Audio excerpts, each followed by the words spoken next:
বিষ্ণুদার প্রতি আপনাদের প্রাণ ভরা ভালোবাসায় আমরা আপ্লুত। আর ম্যাজিক বক্স মানেই আপনার পছন্দের গল্প, নস্টালজিক সেই ভৌতিক আসরের অনুভূতি আপনার কাছে পৌঁছে দিতে আমাদের এবারের নিবেদন বিষ্ণুদার ভূতের গল্প সিরিজের ৬৩তম গল্প হাড়। প্রতি সপ্তাহে নতুন নতুন রোমাঞ্চকর, রহস্যময়, ভৌতিক এবং আরও হরেক রকম স্বাদের গল্প শুনতে সাবস্ক্রাইব করে আমাদের সঙ্গে থাকুন। নতুন গল্পের আপডেট সবার আগে পাওয়ার জন্য বেল আইকনটি ক্লিক করে নোটিফিকেশন অন করে রাখুন। শুরু হচ্ছে সৌমেন মজুমদারের লেখা বিষ্ণুদার ভূতের গল্প সিরিজের ৬৩তম গল্প হাড়।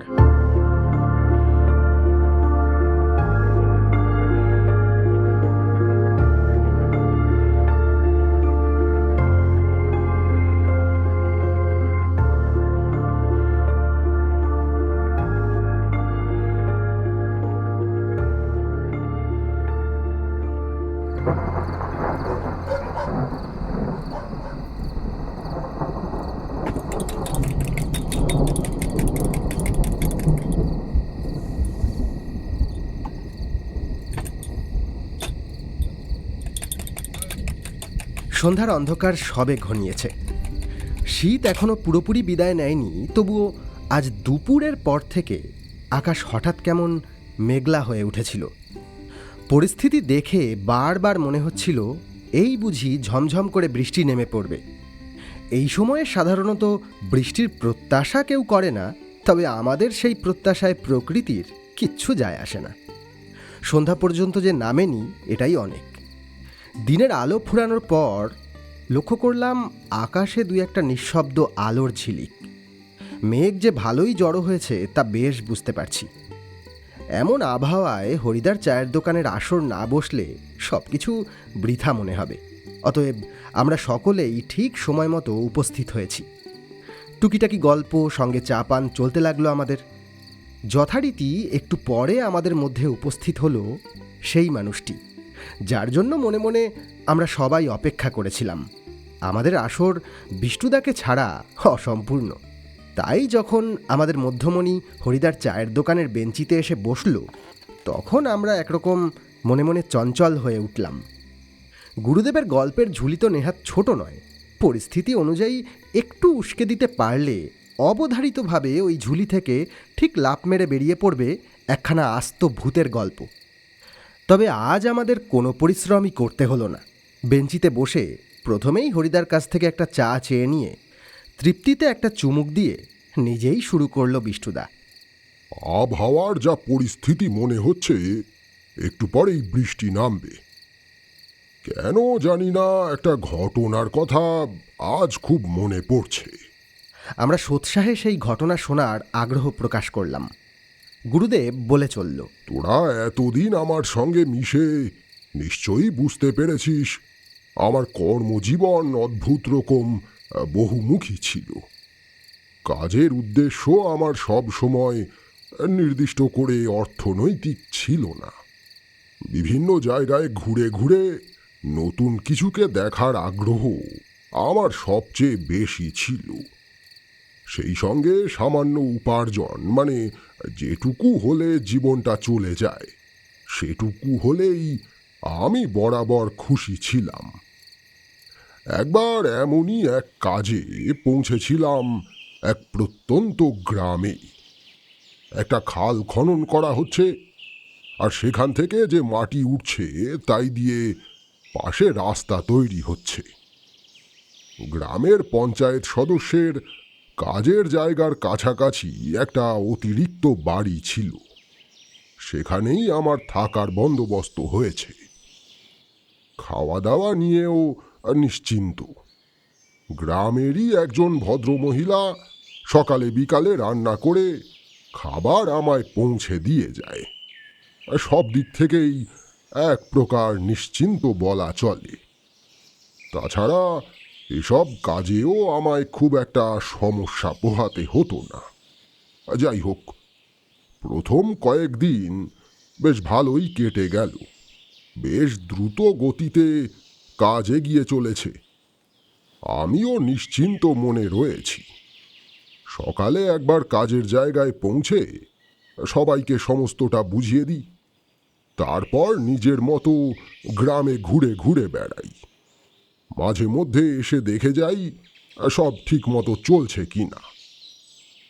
প্রথম কয়েকদিনের মধ্যেই গ্রামের বেশ কিছু লোকজনের সঙ্গে আমার ভালো খাতির জমে উঠেছিল। দিনগুলো নিমেষেই কেটে যাচ্ছিল। আর 5টা গ্রামের মতোই সৌন্দর্যের শোভা চারদিকে। তবে একটা বিশেষত্ব ছিল, গ্রামের পশ্চিম দিক থেকে বয়ে গেছে একটা ছোট নদী। সেই নদীর ধারটা এত সুন্দর বলে বোঝাতে পারবো না। গাছপালায় ঘেরা চারদিক, তার মাঝ থেকে শান্ত নদী বয়ে চলেছে। আশেপাশে ডালে ডালে নানান পাখির দল নিজেদের মতো কিচিরমিচির করে যেন এক মধুর সঙ্গীত অনবরত গেয়ে চলেছে। ওখানে গেলে মন যেন এক অনাবিল শান্তিতে ভরে উঠত। সেদিন সকালে কাজ বুঝিয়ে দিয়ে গেলাম নদীর পাড়ে। সকালের মিঠে রোদ নদীর বহমান জলের উপরে পড়ে চিকচিক করছে। ছায়াময় পরিবেশে নদীর দিক থেকে স্নিগ্ধ বাতাস গায়ে এসে লাগছে। দূরে দূরে কিছু নৌকা ভেসে রয়েছে, সম্ভবত তারা মাছ ধরছে নদীতে। ঘণ্টাখানেক ওখানে কাটিয়ে কাজের জায়গায় ফিরলাম। ফিরতেই দেখি হইচই কাণ্ড। কাজ একরকম লাটে উঠেছে, সব লোক লস্কর এক জায়গায় জড়ো হয়েছে। ব্যাপারটা কি জানার জন্য আমার মনেও কৌতূহল হলো। এগিয়ে গেলাম ভিড়ের দিকে। ভিড় ঠেলে সামনে গিয়ে দেখি ভেজা মাটির উপরে শটান শোয়ানো একটা নর কঙ্কাল। ওটাকে নিয়েই সবার এত উৎসাহ। এরপর সবার মুখে যেমনটা শুনলাম তা হলো, একজন মাটি কাটতে কাটতে হঠাৎ দেখে মাটির নিচে সাদা সাদা কিছু। হাত দিয়ে আশেপাশের মাটি সরিয়ে বুঝতে পারে ওটা একটা হাড়। প্রথমে একটু অবাক হলেও পরক্ষণে সে আরো 2-1জনকে ডেকে সাবধানে ধীরে ধীরে আশেপাশের মাটি সরিয়ে দেখে আস্ত একখানা নর কঙ্কাল। ইতিমধ্যে সেটাকে তুলে সবাই মিলে জল দিয়ে ধুয়ে ঝকঝকে করে ফেলেছে। এখন সেটাকে ধবধবে সাদা মনে হচ্ছে। সবার মনেই কৌতূহল, এখানে এই কঙ্কালটি এলো কি করে। এই অঞ্চলে মূলত হিন্দু ধর্মাবলম্বীদের বাস। হিন্দুদের মৃতদেহ সাধারণত পুড়িয়ে ফেলা হয়। সেক্ষেত্রে এমন অক্ষত কঙ্কাল কোনোভাবেই পাওয়ার কথা নয়। আমারও ওটাকে নিয়ে বেশ কৌতূহল তৈরি হলো মনে। কিন্তু এখন কর্তব্য কি? আমি সবাইকে বললাম যে জায়গায় ওটাকে পাওয়া গেছে সেই জায়গাটাকে ঘিরে আলাদা করে রাখতে, এবং সেখানে যেন আর কেউ আপাতত কাজ না করে। পুলিশকে খবর দেওয়ার আগে আমি স্থানীয় পঞ্চায়েত সদস্যকে খবর পাঠালাম। ভদ্রলোক এসে যে খুব একটা দিক নির্দেশ করার মতো কিছু বললেন তা নয়, বরং আমাকেই বললেন কোনোভাবে থানায় খবর পাঠাতে। অন্যদিকে কাজ শুরু করতে বললাম সবাইকে, আর 2জনকে পাঠিয়ে দিলাম থানার দিকে।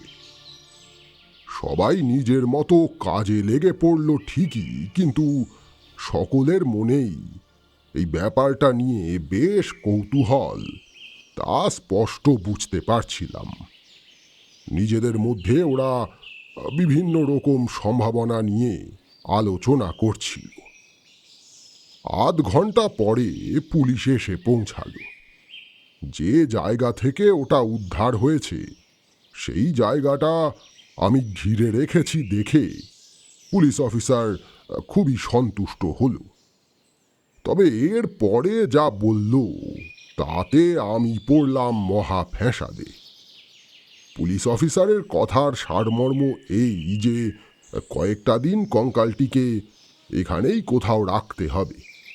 দিন তিনেক পরে পুলিশের লোক এসে ওটাকে নিয়ে যাবে। জানি না পুলিশ এমন কথা কেন বলেছিল, কিন্তু আমার মনে তখন অন্য সংশয় চলছে।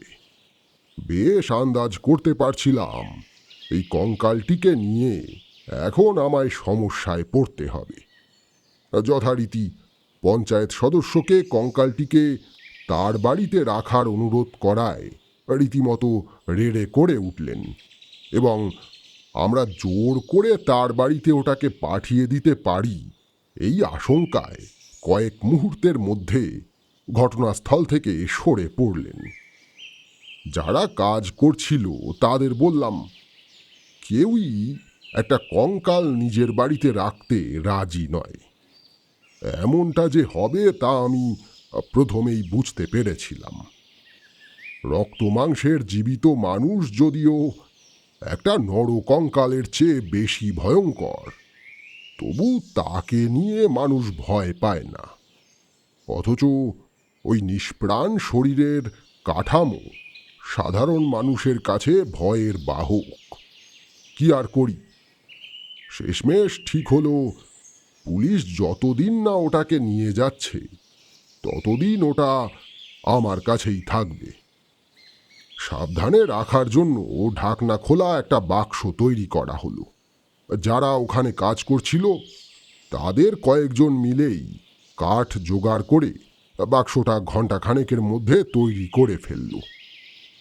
নিষ্প্রাণ ওই হাড়ের রাশি নিয়ে আমার মনে কোনো ভয় ছিল না।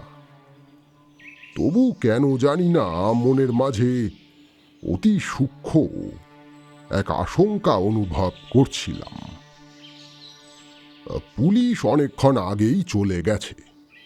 পুলিশের যে এই ব্যাপারটা নিয়ে খুব একটা মাথা ব্যথা নেই তা বলাই বাহুল্য। জীবিত মানুষের সমস্যা সমাধান করতেই তাদের হিমশিম খেতে হয়, তার উপর আবার এই নিষ্প্রাণ বেওয়ারিশ কঙ্কাল। বেলা ফুরিয়ে এলে আমি ফিরে চললাম বাড়ির পথে। আমার সঙ্গে সঙ্গে কয়েকজন এসে কঙ্কালটা বাড়িতে পৌঁছে দিয়ে গেল। এটাকে সুরক্ষিত রাখা আমার দায়িত্ব, তাই এদিকে ওদিকে না রেখে ওটাকে রাখলাম আমার শোয়ার ঘরে। একটা ইংলিশ খাট রয়েছে তার নিচে। এই ঘরটা খুব একটা বড় নয়, আন্দাজ 11 ফুট চওড়া, 12 ফুট লম্বা হবে। ঘরে খাট ছাড়া রয়েছে একটা ছোট আলমারি, দেওয়ালে ঝোলানো একটা আয়না আর একটা কাঠের চেয়ার। প্রথমে কঙ্কাল সহ বাক্সটাকে বাইরেই রাখা হচ্ছিল, কিন্তু শোয়ার ঘরে ঢুকেই ওটা চোখে পড়বে। তার চেয়ে খাটের তলায় থাকলে চোখের আড়ালে থাকবে, সেই জন্যই এই ব্যবস্থা। এরপর নিজের কাজকর্ম করতে করতে একরকম ওটার কথা ভুলেই গেছিলাম। খাওয়া দাওয়া সেরে যখন বিছানায় শুয়ে পড়লাম তখন রাত 9:30। সকালে উঠেই আবার কাজের জায়গায় ছুটতে হবে। শুয়ে পড়ার কিছুক্ষণের মধ্যেই গভীর ঘুমে আচ্ছন্ন হয়ে গেলাম আমি।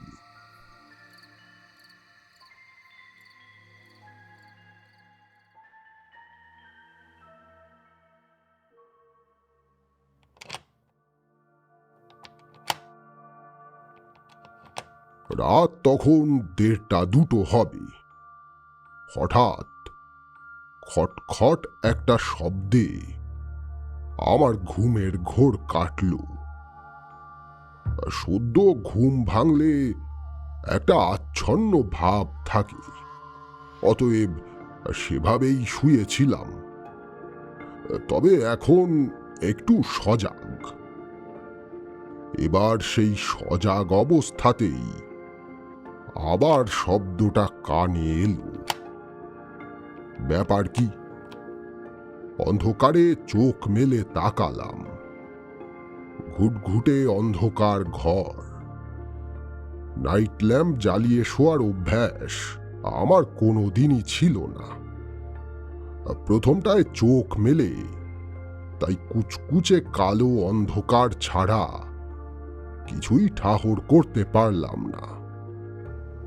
সামান্য চোখ সয়ে এলে একটা বিষয় চোখে পড়ল।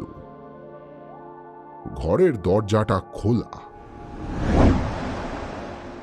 মনের মাঝে দ্বন্দ্ব তৈরি হলো। যতদূর মনে পড়ছে দরজাটা আমি বন্ধ করেই শুয়েছিলাম, কিন্তু এখন ওটা হাট হয়ে খুলে রয়েছে। হয়তো আমার মনের ভুল। বিছানা ছেড়ে উঠে সামান্য জল পান করার জন্য অন্ধকারেই গুটি গুটি পায়ে দরজা পার করে বেরিয়ে এলাম বাইরের ঘরে। টেবিলের উপরে বোতলে জল রয়েছে। এই ঘরে অবশ্য একটা নীল নাইট ল্যাম্প জ্বলছে। এগিয়ে গিয়ে বোতল তুলে নিয়ে ছিপিটা খুলে গলায় জল ঢাললাম।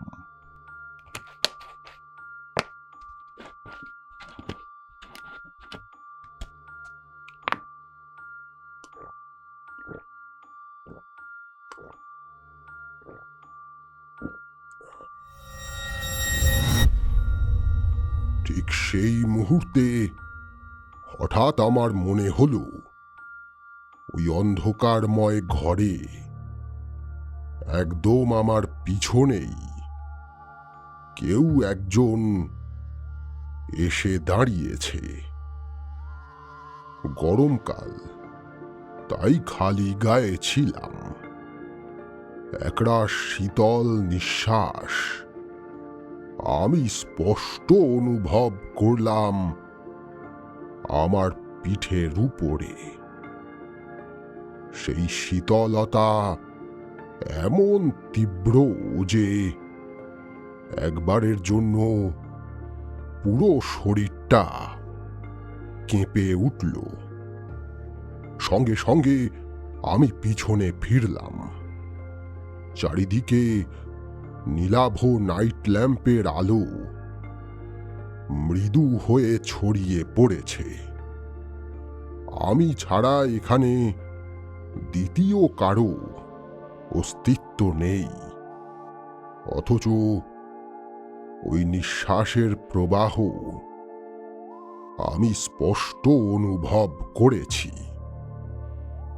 ঠিক সেই মুহূর্তে দেখলাম আরো এক দৃশ্য।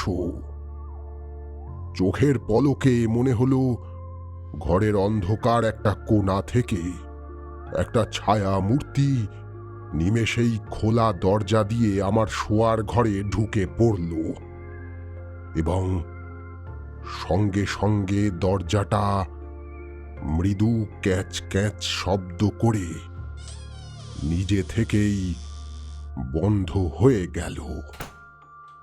আমি কম্পিত গলায় প্রশ্ন করলাম, কে? কোনো সাড়া পেলাম না। শুধু অস্পষ্টভাবে মনে হলো কোনো এক নারী কণ্ঠ খিলখিল করে হেসে উঠল। আমি হাতের বোতলটা কোনো রকমে আবার টেবিলের উপরে রেখে তাড়াতাড়ি গেলাম আমার শোয়ার ঘরের দিকে। ভেজানো দরজাটা ঠেলা দিতেই খুলে গেল সেটা। ঘরে ঢুকে বৈদ্যুতিক বাতিটা জ্বালালাম। সতর্ক দৃষ্টিতে ঘরের সব দিকে তাকালাম, কিন্তু না, নিজেকে ছাড়া আর কারো অস্তিত্ব আমার চোখে পড়ল না। দরজাটা বন্ধ করে আলো নিভিয়ে শুয়ে পড়লাম আবার। এই বাড়িতে প্রায় দিন 10 এসেছি। এতদিন এমন কোনো ঘটনা এখানে ঘটেনি। এখনো নির্দিষ্ট করে বলার সময় আসেনি, তবু আজ এই রাতে যা ঘটল তাকে অতিলৌকিক বললে হয়তো অত্যুক্তি হবে না। তবে কি এই ঘটনার জন্য দায়ী ওই কঙ্কাল?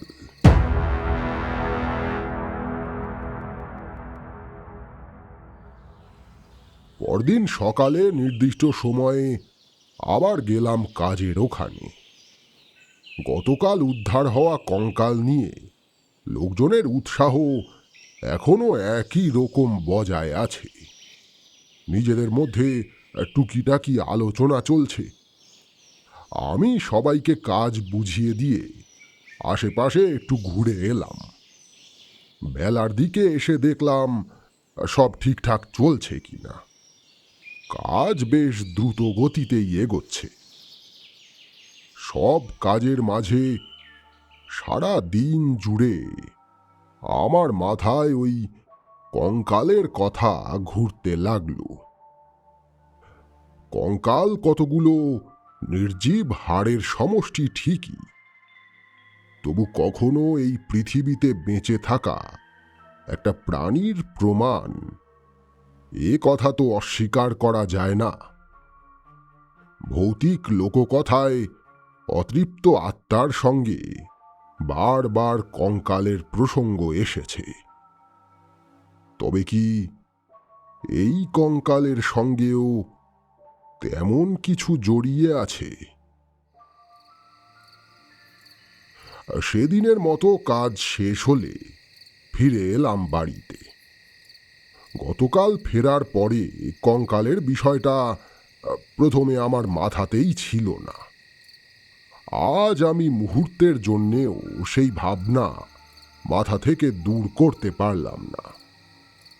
ফেরার পরে প্রাথমিক কাজ সেরে নিয়ে নিজের জন্য 1 কাপ চা বানিয়ে শোয়ার ঘরে এলাম। খাটের তলা থেকে টেনে বাক্সসহ কঙ্কালটা বের করলাম। কঙ্কাল সম্বন্ধে কোনো বিশেষ জ্ঞান আমার নেই, তবু খুঁটিয়ে ওটাকে দেখতে লাগলাম। জড় পদার্থের মতো শুয়ে আছে, রক্ত মাংসহীন একখানা কাঠামো। মাংসহীন করটি দাঁতের জন্য দেখলে মনে হয় হাসছে। আপাত দৃষ্টিতে পুরো কঙ্কালটা অক্ষতই মনে হলো। কোনো হাড় যে এখান থেকে বিচ্ছিন্ন হয়েছে তা মনে হয় না। শুধুমাত্র লক্ষ্য করলাম পাঁজরের কাছে একখানা হাড় ভাঙা।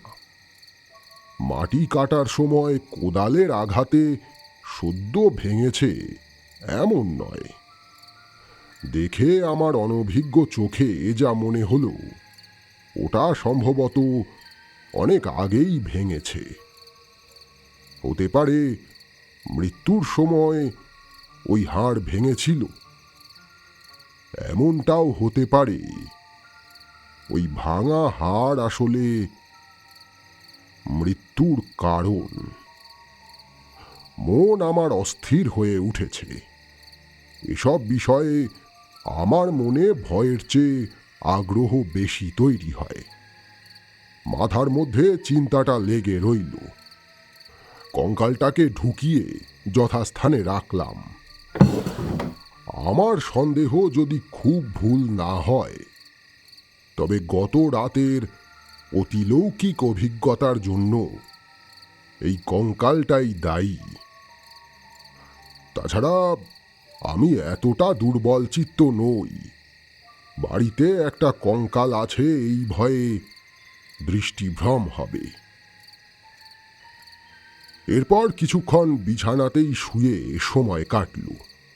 রাত বাড়তে একসময় খাওয়া দাওয়া সেরে শুয়ে পড়লাম। তবে এই রাতে সহজে ঘুম এলো না। ছোট ছোট শব্দ আমায় সজাগ করে তুলছিল। বারবার মনে হচ্ছিল এই বুঝি গত রাতের মতো কিছু একটা ঘটবে। একটা চাপা আতঙ্ক মনের মাঝে ভর করেছিল। অন্ধকার ঘরে অদ্ভুত কল্পনা মনের মাঝে তালগোল পাকাচ্ছিল। জানি অসম্ভব, তবু মনে হচ্ছিল খাটের তলায় ওই বাক্সের মধ্যে শোয়ানো ধবধবে সাদা কঙ্কালটা নিষ্প্রাণ নয়। সামান্য খুটখাট শব্দে মনে হচ্ছিল সে শব্দ ওই কঙ্কালটার হাড়ে হাড়ে ঘষা লাগার। আমার সকল ইন্দ্রিয় বারবার সজাগ হয়ে উঠছিল। গভীর রাতে মৃদু ঘুম জড়িয়ে এলো চোখে। ঠিক কতক্ষণ সময় এভাবে কেটেছিল জানি না, তবে হঠাৎ সেই ঘোর লাগা ঘুমের আচ্ছন্ন ভাব কেটে গেল এক মৃদু শব্দে। স্পষ্ট শুনতে পেলাম মৃদু ছন ছন শব্দ, সম্ভবত নূপুরের। মনে হলো কেউ যেন আমার খাটের চারপাশে ধীর পায়ে হেঁটে চলেছে। আমার গায়ে কাঁটা দিয়ে উঠল।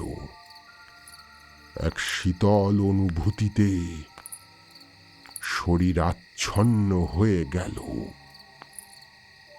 এক অজ্ঞাত ভয় মস্তিষ্কের জটিল স্নায়ুতন্ত্রকে যেন অবশ করে ফেলল মুহূর্তেই। তবু সাহস করে চোখ মেলে তাকালাম।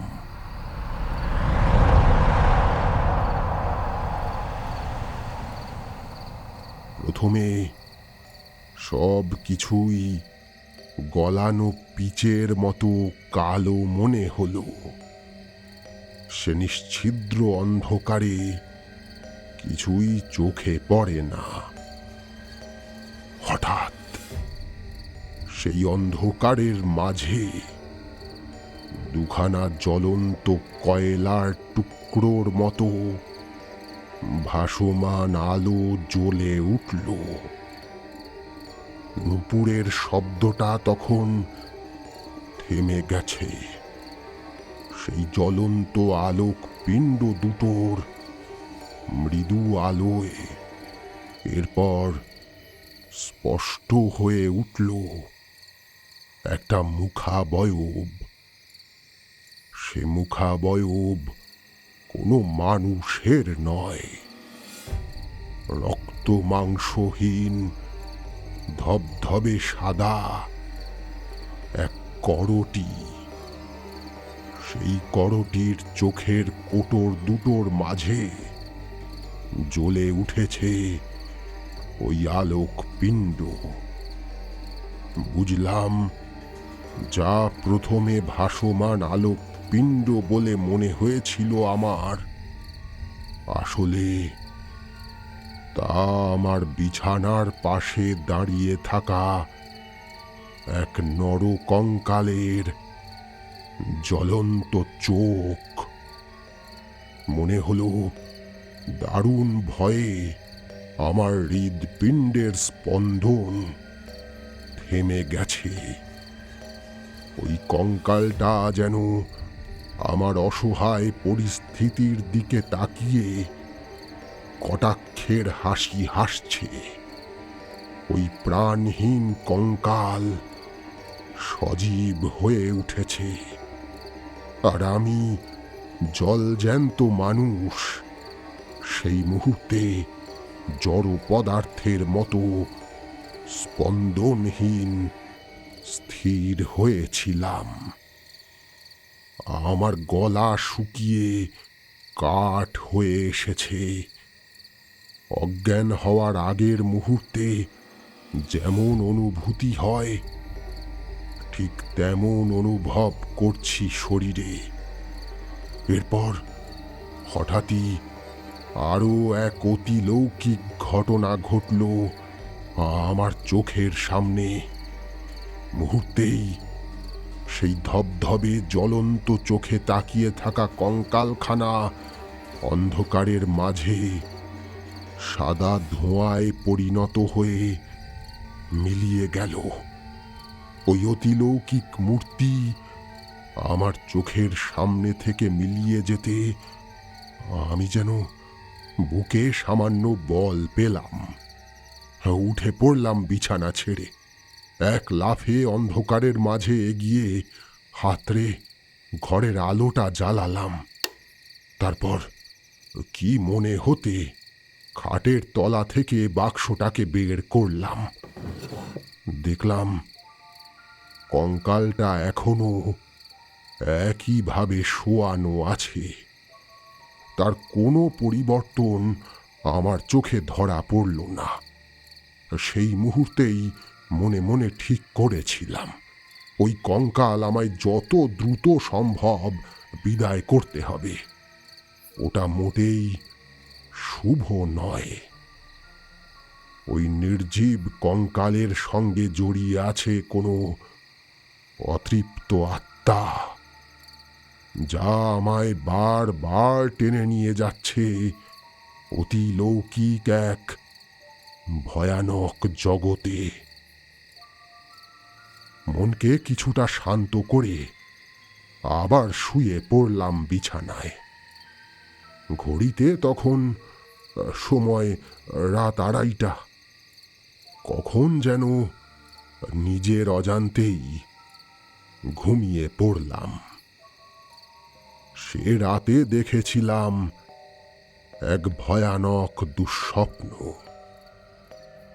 এই ঘরে সেই একই রকম নূপুরের শব্দ শুনে আমি জেগে উঠেছি।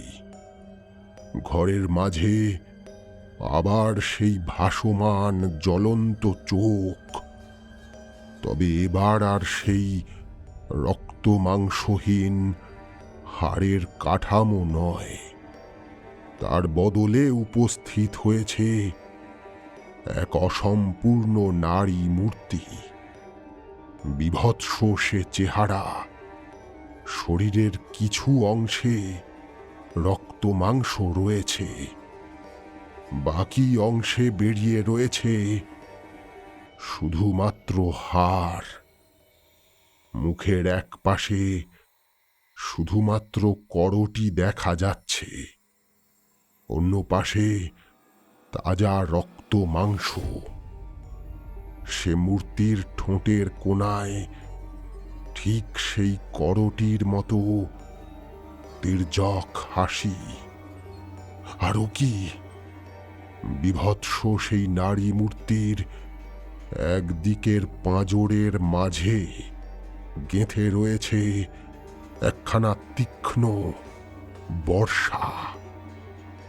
দুঃস্বপ্নের সেই অতি প্রাকৃত দৃশ্যে আমার চারপাশের সমস্ত দৃশ্যপট কেমন উন্মাদের মতো তাল গোল পাকাচ্ছিল।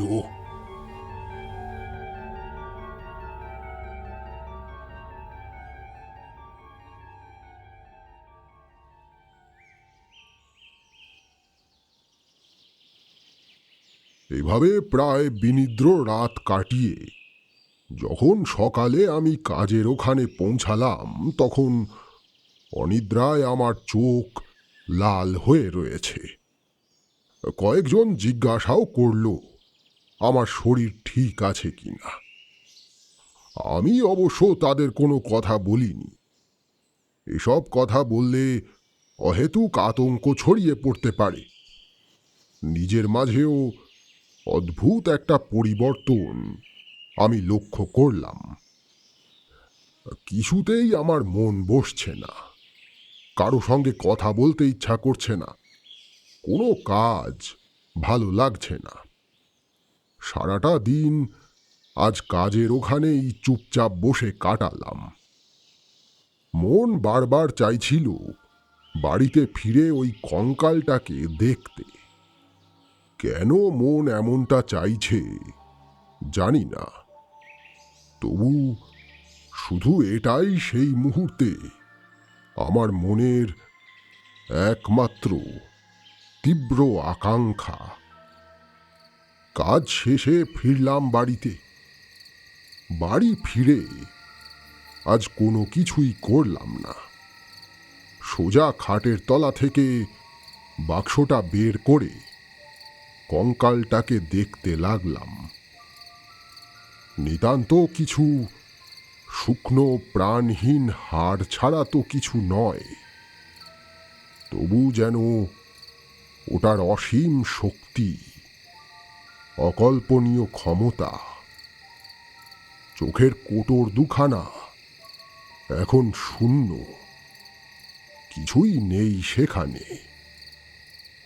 একসময় ওখানে দুখানা জীবন্ত মণি ছিল, অথবা এখনো ওখানে আছে রাতে দেখা সেই অগ্নিপিণ্ডের মতো জ্বলন্ত দৃষ্টি। এখন তা অদৃশ্য, তবু যেন ওই শুকনো হাড়ে গঠিত করটিখানা তার শূন্য দৃষ্টিতে আমার দিকেই চেয়ে আছে। হঠাৎ দরজায় টোকা দেওয়ার শব্দ পেলাম। আমার সেই আচ্ছন্ন ভাব কিছুটা কাটল। বেরিয়ে দেখি খাবার দিতে এসেছে। খাবার নিয়ে ভদ্রমহিলাকে বিদায় করে আবার এসে বসলাম কঙ্কালটার সামনে। সারা সন্ধ্যা আমার ওখানে বসেই কেটে গেল। রাত ক্রমে বাড়ছে। অন্ধকারাচ্ছন্ন গ্রাম জুড়ে ঝিঁঝি পোকার দল এক টানা ডেকে চলেছে। তাদের একঘেয়ে শব্দ যেন আমার কানে পৌঁছাচ্ছে না। ঠিক কিসের জন্য, কেন এমন আচ্ছন্ন ভাব আমার তৈরি হয়েছিল তা আমি আজও জানি না। তবু সেই পরিস্থিতিকে কাটিয়ে ওঠার ক্ষমতা আমার ছিল না। অজ্ঞাত কোনো কিছুর মাঝে যেন আমি ক্রমাগত ডুবে যাচ্ছিলাম। গভীর রাত তখন। কঙ্কালের বাক্সটা সেভাবেই বাইরে পড়েছিল। আমি উঠে খাওয়া দাওয়া সারলাম। সত্যি কথা বলতে, খাওয়ার উদ্দেশ্য নিয়ে বসলেও মাত্র কয়েক গ্রাসই গিলতে পারলাম। আর খেতে ইচ্ছা করল না। হাত মুখ ধুয়ে এসে আলো বন্ধ করে বিছানায় শুয়ে পড়লাম। কঙ্কালটা এখনো সেই একই ভাবে রয়েছে। ওটাকে আর খাটের তলায় ঢুকাইনি।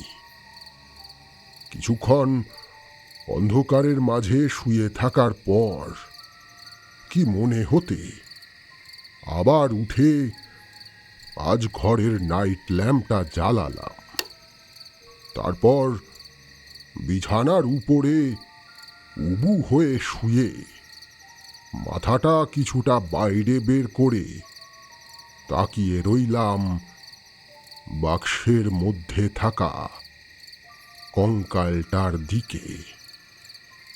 নাইট ল্যাম্পের মৃদু আলোয় ওই দাঁত বের করা প্রাণহীন কঙ্কালটাকে দেখে মনে হলো আজ তার হাসিটা আরো চওড়া হয়েছে। সত্যি নাকি ঘরের মৃদু আলোয় আমার দৃষ্টিভ্রম জানি না।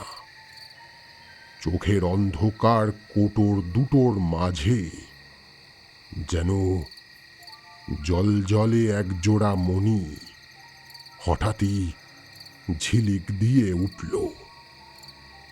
কিন্তু এই ভয়াবহ ঘটনায় আমার শরীর মনে কোনো প্রতিক্রিয়া হলো না, বরং সেই মুহূর্তে যেন আমার মনে হচ্ছিল ওই কঙ্কাল জীবন্ত হয়ে উঠুক, নিজের আসল রূপে হাজির হোক আমার সামনে।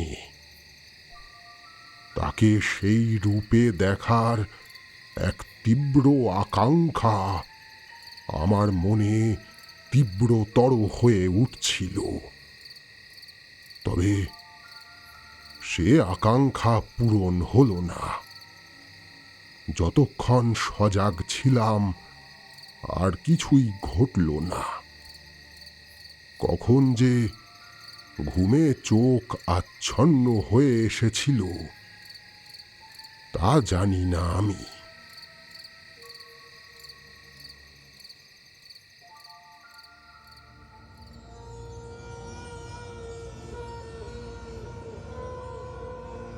গভীর রাতে তীব্র এক শীতল অনুভূতিতে রীতিমতো কাঁপতে লাগলাম আমি। ঘুমের ভাবটা মুহূর্তেই কেটে গেল। সজাগ হতেই একটা মিষ্টি গন্ধ আমার নাকে এসে লাগল।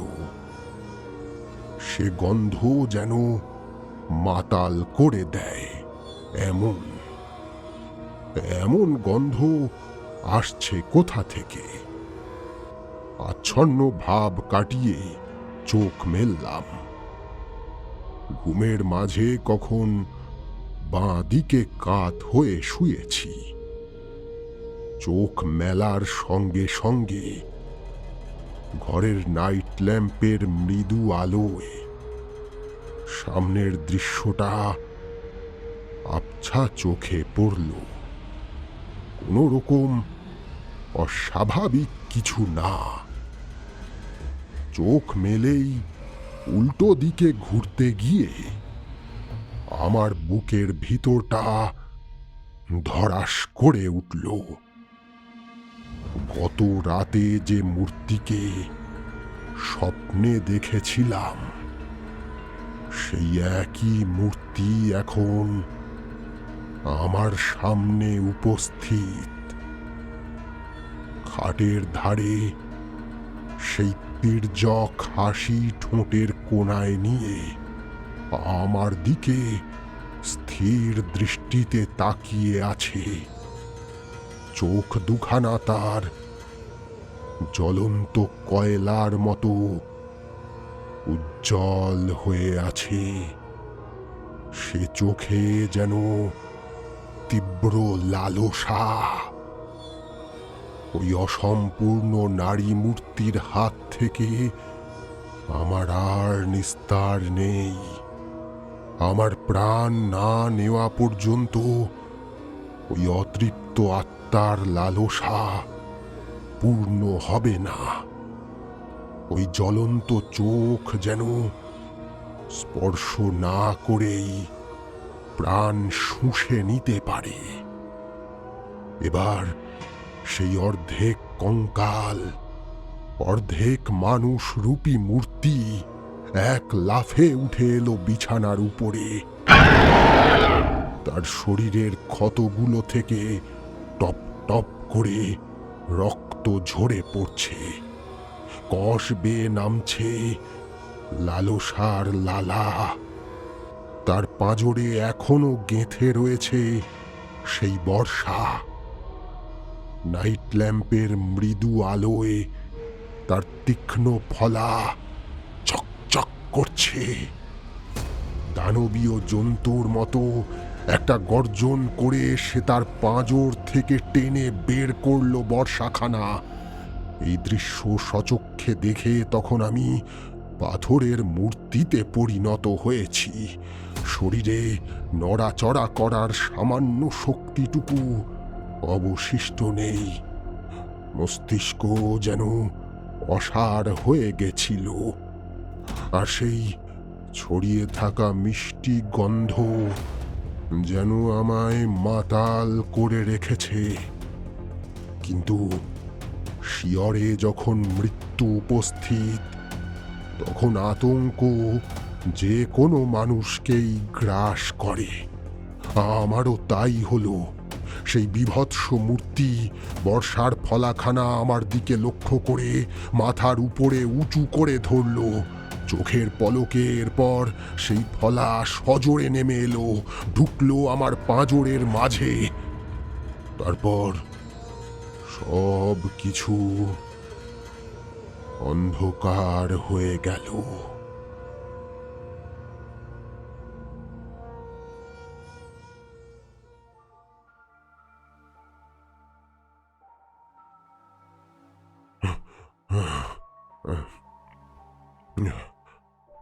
পরদিন যখন আমার জ্ঞান ফিরে আসে, তখন অনেক বেলা। লোকজন আমায় খুঁজে না পেয়ে অনেক ডাকাডাকি করে শেষমেশ দরজা ভেঙে বাড়িতে ঢুকে দেখে আমি মেঝের উপরে অজ্ঞান অবস্থায় পড়ে আছি।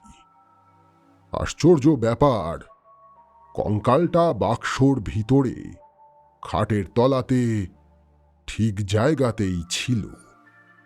আমার জ্ঞান ফেরার আগে পুলিশের লোক এসে কঙ্কালটি নিয়ে যায়, জানিয়ে যায় আমি যেন সুস্থ হয়ে একবার থানায় দেখা করি। এই ঘটনাটা আমার কাছে আজও ধাঁধার মতো। সে রাতে কি করে প্রাণে বাঁচলাম, আর ওই কঙ্কালের রহস্য কি, তা আমার অজানা। অবশ্য অতিলৌকিক ঘটনার পিছনে যুক্তি খুঁজতে যাওয়াই একরকম বোকামি।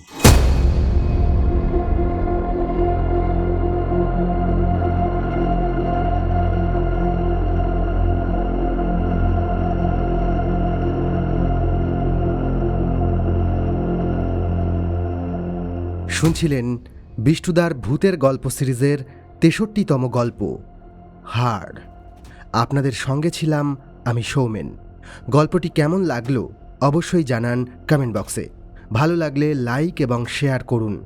প্রতি সপ্তাহে নতুন নতুন গল্প শুনতে সাবস্ক্রাইব করুন আমাদের চ্যানেল। নতুন গল্পের আপডেট সবার আগে পাওয়ার জন্য বেল আইকনটি ক্লিক করে নোটিফিকেশন অন করে রাখতে ভুলবেন না।